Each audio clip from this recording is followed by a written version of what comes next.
Meus queridos irmãos, uma enorme polêmica está se levantando a propósito desta encíclica que foi publicada no dia 4 de outubro com o nome de Fratelli Tutti, que quer dizer, em português, todos são irmãos.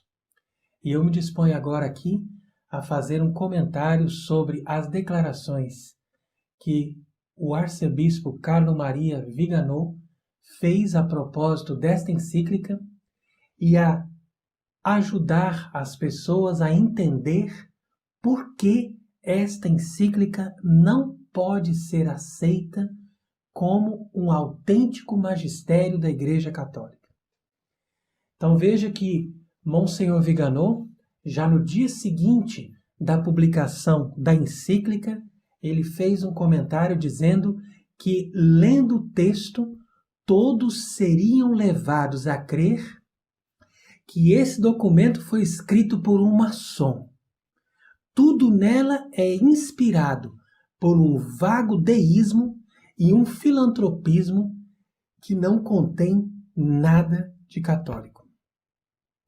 É embaraçosa, segundo ele, a falsificação histórica do encontro de São Francisco com o sultão, porque ali ele apresenta uma imagem como se São Francisco não tivesse feito questão da conversão daquele homem, quando, na verdade, o santo estava ali com o zelo de converter os muçulmanos. Então, a dimensão sobrenatural nesse documento está totalmente ausente.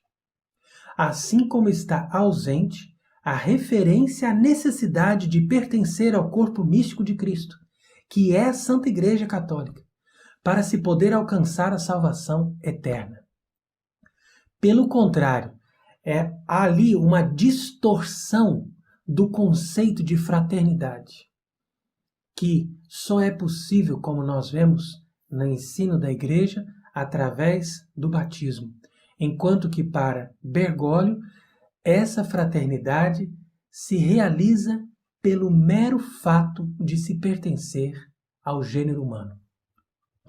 Então, o conceito católico de liberdade da religião verdadeira é substituído pelo conceito de liberdade religiosa, que já tinha sido teorizado pelo Concílio Vaticano II na Declaração Dignitatis Humanae. Ele diz também que é desconcertante o abaixamento da encíclica sobre a narração do Covid-19, confirmando a subserviência ao pensamento único e à elite globalista. Quer dizer, todo aquele pensamento da imprensa, da mídia internacional, que nos obriga a aceitar essa dimensão da pandemia com os mesmos fatores que são completamente manipulados pelos interesses internacionais. Ele diz também que esta encíclica constitui o próprio manifesto ideológico de Bergoglio. É a sua profissão de fé maçônica. Repito, ele diz que essa encíclica é a sua profissão de fé maçônica e a sua candidatura à presidência da religião universal, que por sua vez é serva da nova ordem mundial. Então eu vi que essas afirmações foram realmente muito fortes e muito contundentes, bem fundamentadas, porque se você for analisar, não é à toa que ele diz aqui que é uma profissão de fé maçônica, porque as lojas maçônicas no mundo inteiro estão celebrando essa encíclica como o ponto mais alto das conquistas dos inimigos da Igreja, usando a própria estrutura da Igreja. Então você pode perceber que na sua primeira encíclica, que se chama Lumen Fidei, em 2013, ele fala de uma maneira que nós temos a impressão de que estamos ali diante de um texto de Bento XVI. Porque, de fato, ali nós continuamos ainda aquela linguagem da igreja provisória, aquela igreja ambígua, mas que ainda mantém alguma aparência de católica. Essa igreja que se desenvolveu principalmente com João Paulo II, desde o concílio, até a eleição de Francisco.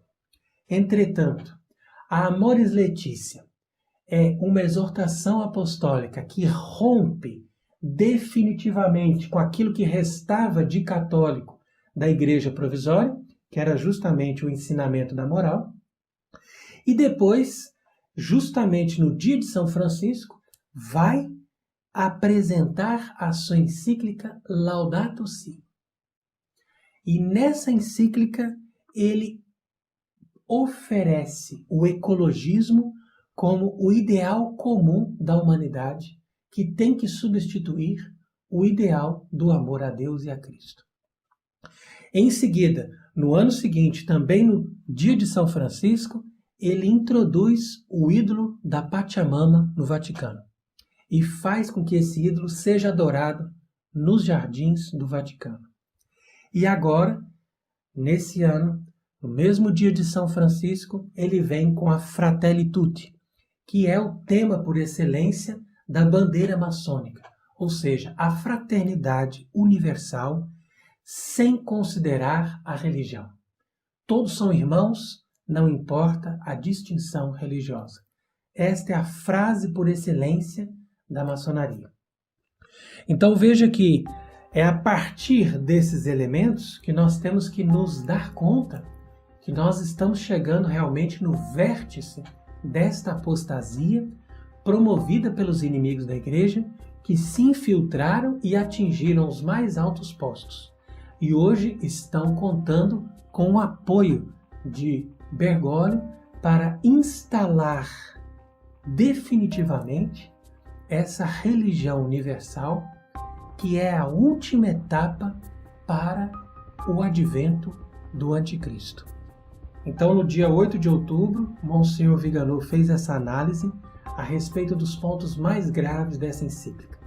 E ele começa comentando o número 274, que diz que, a partir da nossa experiência de fé e da sabedoria que vem se acumulando ao longo dos séculos, e aprendendo também das nossas inúmeras fraquezas e quedas, como crentes das diversas religiões, sabemos que tornar Deus presente é um bem para as nossas sociedades.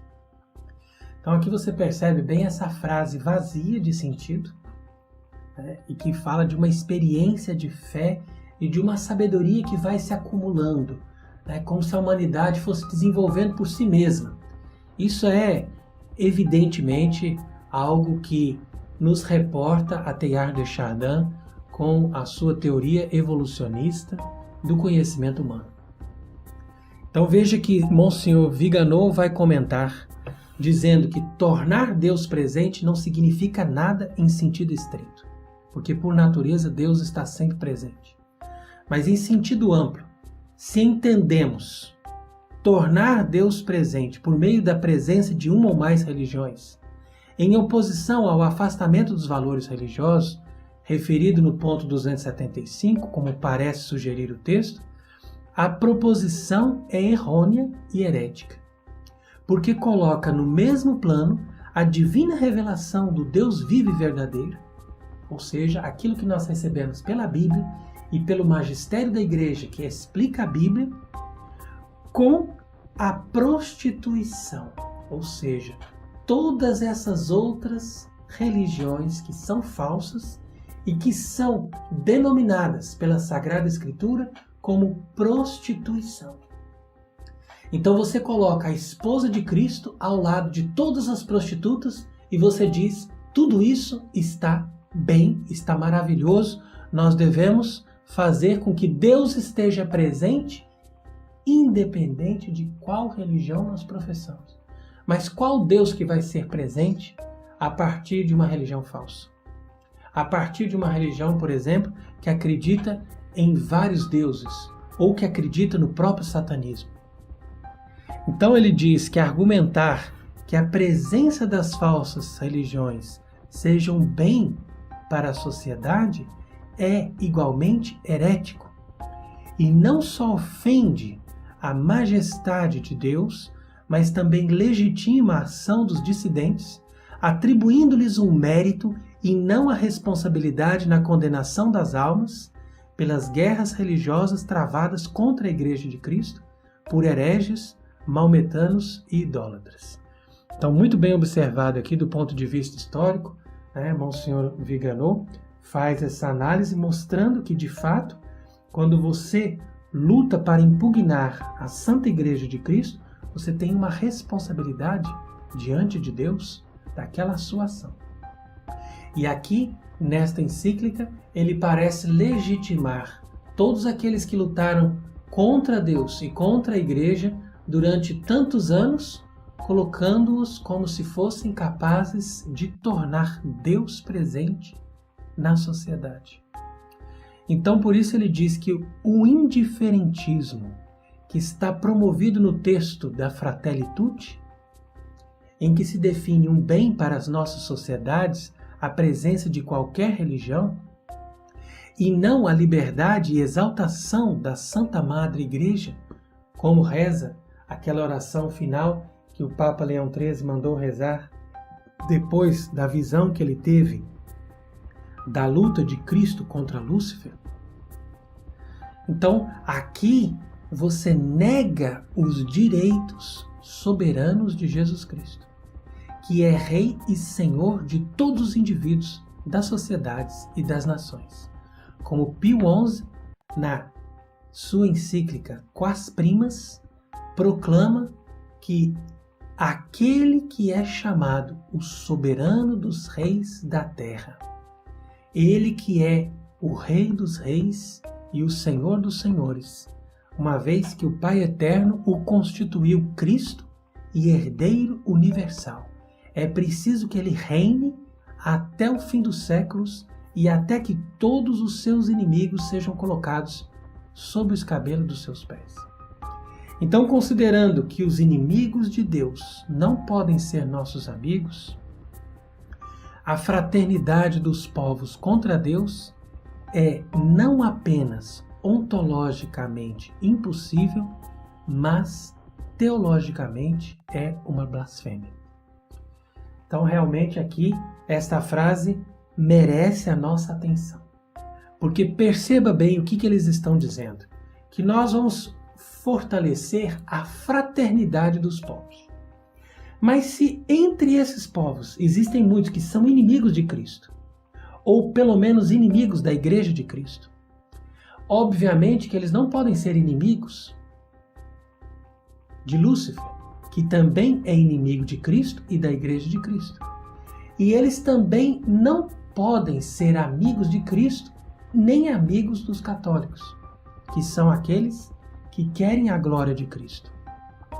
Por isso, essa conclusão da encíclica Fratelli Tutti, como diz aqui Monsenhor Viganò, é ontologicamente impossível, ou seja, nós não podemos fazer uma pessoa que não aceita Deus ou não aceita a Igreja Católica, de repente ser nossa amiga e dizer, agora eu aceito. Porque pela própria ordem do ser, essa pessoa está decidida a ir contra Deus ou contra a Igreja. E essa frase também é teologicamente blasfema, porque ela retira de Deus todas as prerrogativas e retira de Cristo, né, a soberania sobre todos os povos.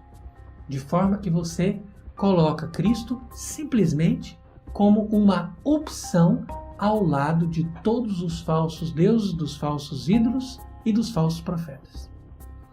Depois ele comenta também essa outra passagem no número 277, que diz que a Igreja valoriza a ação de Deus nas outras religiões e nada rejeita do que nessas religiões existe de verdadeiro e santo. Olha com sincero respeito esses modos de agir e de viver, esses preceitos e doutrinas que refletem não raramente um raio da verdade que ilumina todos os homens.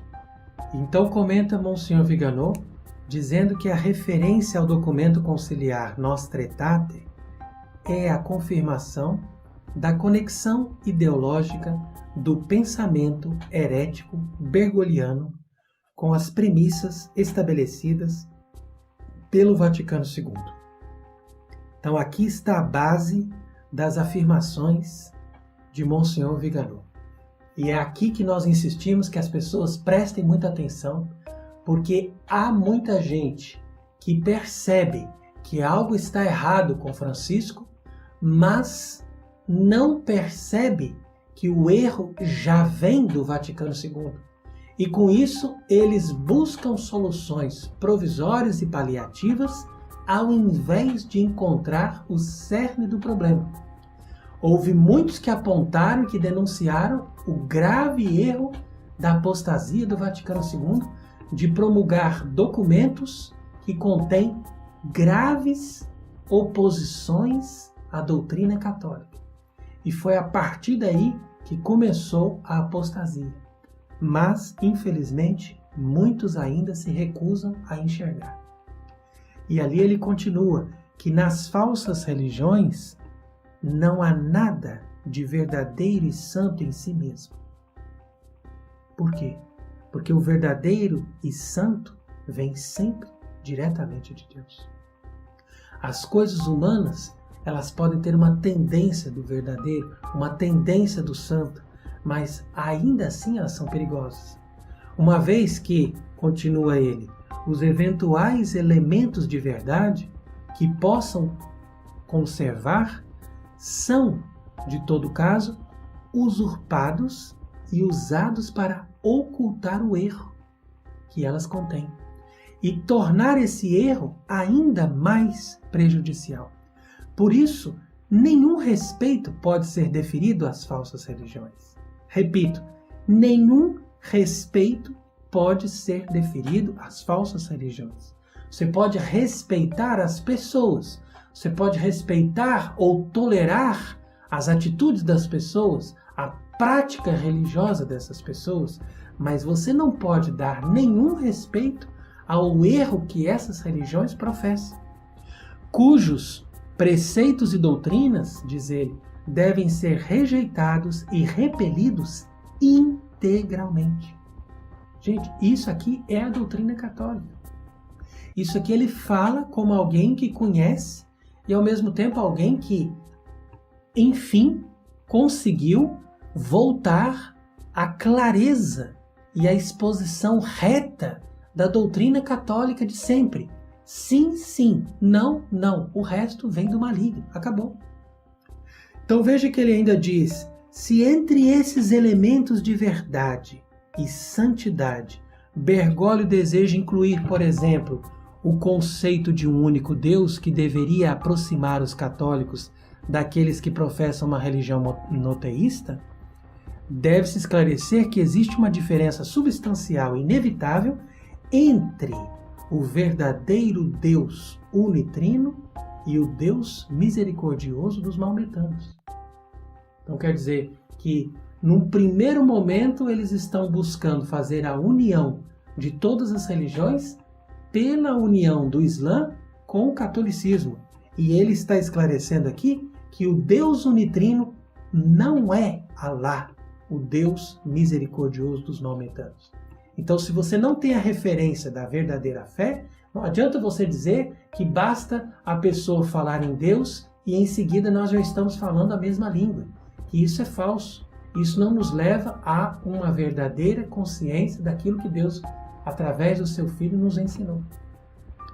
Então ainda diz essa encíclica que outros bebem de outras fontes, enquanto para nós esse manancial de dignidade humana e fraternidade está no Evangelho de Jesus Cristo. Ora, a única fonte, diz Monsenhor Viganò, da qual se pode beber é nosso Senhor Jesus Cristo, por meio da sua única igreja que ele instituiu para a salvação das almas. É aqui a única fonte. Quem bebe dessa fonte tem a vida, quem não bebe dessa fonte não tem a vida. Aqueles que tentam matar a sede noutras fontes não saciam a própria sede e quase certamente envenenam-se. Também é discutível se o conceito heterodoxo de dignidade humana e de fraternidade, de que fala Fratelli Tutti, possa ser encontrado no Evangelho, que aliás contradiz claramente essa visão horizontal, imanentista e indiferentista teorizada por Bergoglio. Ora, a visão horizontal quer dizer que é de homem para homem, né? Não tem mais a verticalidade que você se dirige para Deus. Imanentista porque vem dessa lógica de Kant, que todas as coisas já estão no homem por si mesmo. Nós não recebemos nada do alto e não devemos nenhuma satisfação para aquilo que está acima de nós, porque afinal tudo sai de dentro do próprio homem para o próprio homem. Então isso, na verdade, é a filosofia de Kant que se infundiu na doutrina modernista, que é a base de todos esses conceitos que estão nessa encíclica. E indiferentista, porque nós já não sabemos mais o que é verdadeiro e o que é falso, o que vem de Deus e o que vem do maligno. Mas tudo é valorizado no mesmo grau de igualdade. Enfim, a especificação para nós é enganosa. Por quê? Porque relativiza a um modo pessoal de ver as coisas a objetividade da mensagem evangélica e, por conseguinte, tira toda a autoridade do texto do Evangelho, que sai da origem divina e sobrenatural da Sagrada Escritura. Ou seja, você não acredita mais que a Bíblia saiu diretamente de Deus, apresentando outras fontes e outros textos espirituais, entre aspas, como algo que pode ser valorizado em grau de igualdade com o próprio Evangelho do Filho de Deus. Então você veja que o absurdo é completo. No número 279, diz ainda que existe um direito humano fundamental, que não deve ser esquecido no caminho da fraternidade e da paz.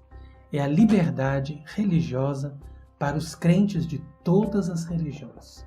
Então volta aquilo que nós estávamos dizendo, né? A declaração da Dignitatis Humanae.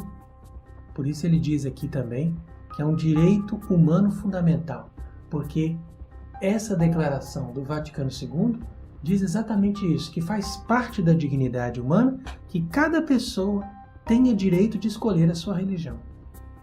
Enquanto que comenta aqui muito bem Monsenhor Viganò, dizendo que a liberdade religiosa para os crentes de todas as religiões não é um direito humano, mas é um abuso desprovido de qualquer fundamento teológico e ainda filosófico e lógico. Esse conceito de liberdade religiosa, que substitui a liberdade de uma única religião, ou seja, a liberdade que a Igreja Católica tem de exercer a sua missão, e a liberdade do fiel de aderir à Igreja Católica sem nenhum impedimento do Estado, com a licença de aderir a qualquer credo, independentemente da sua credibilidade e crença, é herético e irreconciliável com a doutrina imutável da Igreja. Então, uma coisa é a liberdade da Igreja de existir em qualquer lugar e a liberdade de qualquer pessoa de aderir à Igreja Católica em qualquer lugar sem que o Estado a impeça. Isso é um direito natural e verdadeiro. Outra coisa é dizer que a pessoa tem liberdade de escolher a sua religião. Porque liberdade enquanto o livre-arbítrio, o ser humano tem a liberdade até mesmo de adorar Satanás. Mas a liberdade do ponto de vista moral, ou seja, que o Estado aprove do ponto de vista da razão e que a própria Igreja aprove do ponto de vista do seu magistério, é algo irreconciliável. Ele diz muito claro, com a doutrina imutável da Igreja. É por isso que nós comentamos também, em outros momentos, que de fato a declaração sobre a liberdade religiosa do Concílio Vaticano II é o ato de fundação dessa nova igreja que rompe com a Igreja Católica e funda uma igreja apóstata que está em oposição clara e evidente com o magistério de todos os tempos. Então ele diz ainda que o ser humano não tem direito algum ao erro e a liberdade da coerção magistralmente explicada por Leão XIII na encíclica Libertas Prestantissimo não nega a obrigação moral de aderir livremente apenas ao bem, pois da liberdade desse ato depende da sua moralidade, ou seja, a capacidade de merecer o prêmio ou castigo. Então o Estado pode tolerar o erro em determinadas situações, quer dizer que você pode ainda ter uma tolerância com as pessoas que praticam as falsas religiões, mas nunca pode legitimamente colocar o erro no mesmo plano da verdade, nem considerar todas as religiões equivalentes ou irrelevantes. O indiferentismo religioso é condenado pelo magistério, assim como o relativismo religioso, que dão, na verdade, na mesma coisa. Então ele diz que a igreja tem a missão de converter as almas à verdadeira fé, arrebatando-as das trevas do erro e do vício. Ou seja, o erro são os falsos ensinamentos das falsas religiões, mesmo aquelas que se dizem praticantes do cristianismo e se dizem observantes da Bíblia, mas que não seguem o magistério único e imutável da igreja. E o vício são todos os desvios morais que levam as pessoas a desobedecer a Deus, fazendo aquilo que é contrário à vontade de Deus. Então, teorizar um direito ao erro e a sua difusão é uma ofensa a Deus. É uma traição à autoridade vigária dos sagrados pastores, que devem exercer para o fim para o qual foi constituída, e não para difundir o erro e desacreditar a Igreja de Cristo. Então, na própria Constituição Pastor Eternos do Vaticano I, se diz claramente que o sucessor de Pedro não foi colocado ali para inventar novidades, mas para confirmar a verdadeira fé na mente das pessoas em todos os tempos. Então ainda diz a encíclica que Deus não olha com os olhos, Deus olha com o coração. E o amor de Deus é o mesmo para cada pessoa, de qualquer religião que seja. Se ele é ateu, é o mesmo amor. Quando chegar o último dia e houver na terra a luz suficiente para podermos ver as coisas como são, teremos muitas surpresas. Então, quer dizer, ele vai colocar aqui numa expressão romantizada a ideia de um Deus que ama as pessoas, independente do fato dessas pessoas aderirem ou não à verdade, ou corresponderem ou não à vontade de Deus. Então, por isso explica muito bem Monsenhor Viganò, dizendo que o uso de expressões privadas de clareza de significado é uma das maneiras que os inovadores usaram para insinuar erros sem nunca formulá-los claramente. Então, quando diz que Deus não olha com os olhos, mas Deus olha com o coração, isso pode ser, na melhor das hipóteses, uma expressão comovente, mas desprovida de qualquer valor doutrinário. Pelo contrário, leva-nos a crer que em Deus o conhecimento e o amor estejam dissociados, de tal maneira que o amor de Deus seja cego e, consequentemente, a orientação das ações da nossa vida não tenha nenhum valor aos seus olhos. É como se nós imaginássemos que Deus é de tal maneira apaixonado pelo ser humano que ele não se interessa por saber se a pessoa tem um mérito ou não, ou se essa pessoa aderiu à verdade ou não. Enquanto que ele explica bem que o amor de Deus é o mesmo para cada pessoa, seja qual for a religião, é gravemente equívoca e enganosa, e mais insidiosa do que uma heresia flagrante, porque tal expressão leva a crer que a livre resposta e adesão do homem ao amor de Deus seja irrelevante com respeito ao seu destino eterno. Então, pouco importa se a pessoa correspondeu ao amor de Deus, pouco importa se a pessoa deu uma adesão àquilo que Deus pediu para ela, se ela foi uma religiosa, ou se ela foi uma pessoa que aceitou o sofrimento, se ela foi uma pessoa que negou o pecado, se ela foi uma pessoa que frequentou os sacramentos, ou se ela foi um ateu que gastou dinheiro, viveu num mundo completamente indiferente às coisas de Deus. Deus ama igual. Quer dizer, onde que nós podemos chegar com esse nível de raciocínio? Quer dizer que, na ordem natural, de fato, Deus cria cada pessoa com um ato de amor gratuito. O amor de Deus estende-se a todas as criaturas. Mas cada ser humano é criado com vista à adoção filial e à glória eterna. Então, são duas coisas importantíssimas. A adoção filial, que vem pelo batismo, e a glória eterna, que vem pela graça que a pessoa teve de chegar até o fim das consequências do seu batismo e de responder com o seu consentimento àquilo que Deus lhe pediu, como alguém que recebeu a adoção, ou seja, que se tornou filho de Deus. Então Deus concede a cada pessoa as graças sobrenaturais necessárias para que possa conhecê-lo, amá-lo, servi-lo, obedecer a sua lei inscrita no seu coração e chegar a abraçar a fé. Então isso aqui é a base do catecismo. Enquanto que na ordem sobrenatural, o amor de Deus por uma pessoa é proporcional ao seu estado de graça. Então veja que essa frase é muito importante. Ou seja, que Deus vai amar cada pessoa segundo o estado de graça que essa pessoa tem. Então, se essa pessoa está respondendo cada vez mais, com mais generosidade ao amor de Deus, então é claro que Deus vai elevá-la a um grau maior da graça e vai amá-la de uma forma mais especial. Como Deus amou de uma forma totalmente especial a Virgem Maria. Porque ela correspondeu plenamente ao dom de Deus. E como diz ali, que nós correspondemos mediante a fé e as obras, merecendo o prêmio. Então, a fé nós correspondemos pelo nosso consentimento àquilo que nós estamos aderindo da verdade. E as obras são as nossas ações morais que vão também ter um mérito, ter um prêmio diante de Deus no dia do nosso juízo. Então, quer dizer que nos planos da providência, o amor pelo pecador, incluindo o herege, o pagão ou mesmo o ateu, ele pode concretizar-se na concessão de maiores graças que toquem o seu coração. Então quer dizer que Deus dá graças para aquelas pessoas, para eles se converterem, que levam ao arrependimento e adesão à verdadeira fé.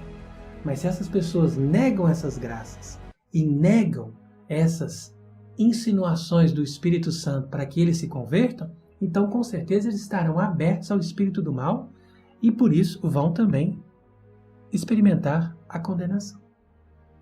Então quer dizer que todos esses ensinos, tudo aquilo que nós estamos aqui recebendo nesse antimagistério de Bergoglio, não é outra coisa senão aquilo que foi condenado pelos papas, principalmente na segunda metade do século XIX, até chegarmos às condenações que foram muito célebres e muito bem fundamentadas do grande Papa São Pio X.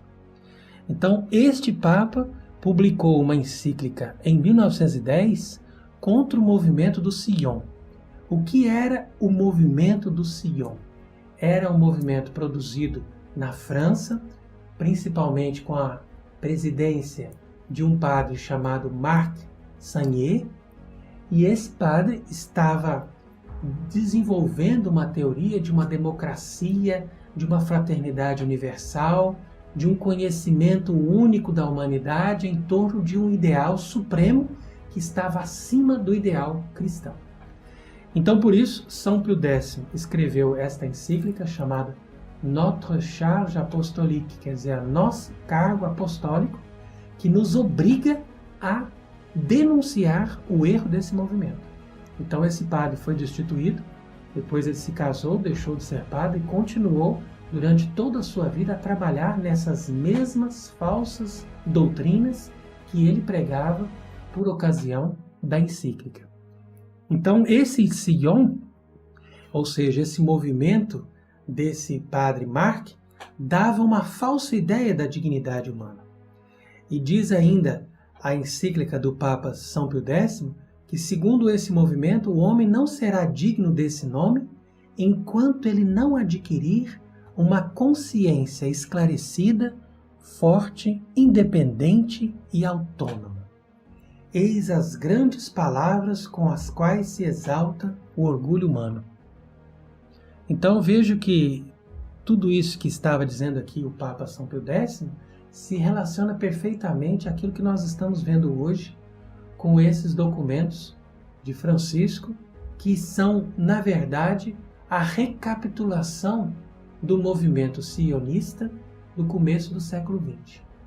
Então, o próprio presidente para o Pontifício Conselho no Diálogo Interreligioso, que é o cardeal Adjuso, afirmou que essa encíclica é uma espécie de recapitulação de tudo que Francisco disse escreveu e pregou e transmitiu a toda a humanidade desde o começo do seu pontificado. Ele diz também que essa encíclica poderia parecer não conter nada de novo, mas ele se dirige não somente a todos os católicos, mas também a toda a humanidade, para que prevaleça a fraternidade, a amizade social e ajude a família humana a viver de forma mais digna. Então quer dizer que ele está dizendo aqui que nós estamos entrando, de fato, nas mesmas ideias do Sion, que foi condenado por São Pio X. Porque esse movimento queria exatamente isso, que o Papa não se dirigisse somente aos católicos, mas a toda a família humana, a toda a fraternidade humana, e fizesse com que as pessoas vivessem de forma mais digna, ou seja, usassem a igreja simplesmente para promover essa coesão social, essa união de todos os povos em torno de um ideal comum que não tem nada a ver com o Evangelho de Cristo. Então continua o documento de São Pio X, que diz que o sopro da revolução passou por ali. E nós podemos concluir que as doutrinas sociais do Sion são falsas, o seu espírito é perigoso e a sua educação funesta. Ele, esse padre que promoveu o movimento, deixa a cada um escolher a sua religião ou a sua filosofia. Ele cessa ele mesmo de se qualificar como católico. E ainda continua, eles sonham refundar a sociedade e a estabelecer sobre a terra, acima da Igreja Católica, o reino da justiça e do amor, com os operários de toda parte, de todas as religiões, ou sem religião, com ou sem crenças, esquecendo-se daquilo que os divide, ou seja, suas convicções religiosas ou filosóficas, e pondo em comum aquilo que os une, ou seja, um certo idealismo unido a uma certa moral básica. Então pense bem se as palavras que São Pio X usou para condenar o movimento do Sion não servem hoje também para condenar a encíclica de Bergoglio. E preste também atenção naquilo que diz São Paulo na sua segunda carta aos Tessalonicenses, ao afirmar que o adversário será aquele que vai se levantar contra tudo que é divino e sagrado, a ponto de tomar lugar no templo de Deus e se apresentar como se fosse Deus. Então aqui, essa passagem da carta aos Tessalonicenses se aplica perfeitamente ao momento que nós estamos vivendo. E todos esses escritos e todos esses documentos que nós estamos recebendo dessa atual anti-igreja não é outra coisa senão uma preparação para esse império do anticristo que precisa trabalhar com a total indiferença de todas as religiões. Então é por isso que nós temos que ter muita vigilância e muita atenção para tudo isso que está acontecendo, porque como conclui muito bem aqui Monsenhor Vigano na sua crítica a essa encíclica Fratelli Tutti, nós percebemos que, no fundo, o que se nega aqui é a própria Igreja Católica. Estamos definitivamente enterrando a Igreja Católica, tudo que a Igreja sempre pregou, agora não vale mais. Então é o sonho de Lúcifer de levar o ser humano a acreditar num mundo melhor, independente da cura, independente da redenção que Cristo nos trouxe, independente da verdade que Ele mesmo nos revelou através do seu Evangelho. Então, se nós somos verdadeiros cristãos, se nós somos verdadeiros defensores da verdade, se nós somos verdadeiros discípulos de Jesus Cristo, compete a nós denunciar esse antimagistério e negarmos absolutamente a participar desta nova religião universal que está sendo fundada a partir de agora, nessa segunda fase de apostasia após o Vaticano II, com esta encíclica Fratelli Tutti, de 4 de outubro do ano de 2020. Sejamos vigilantes, esperemos a salvação que vem de Deus e não que vem do homem, e saibamos negar as graves insinuações de Satanás. Que Deus esteja ao nosso lado e nos proteja. Amém.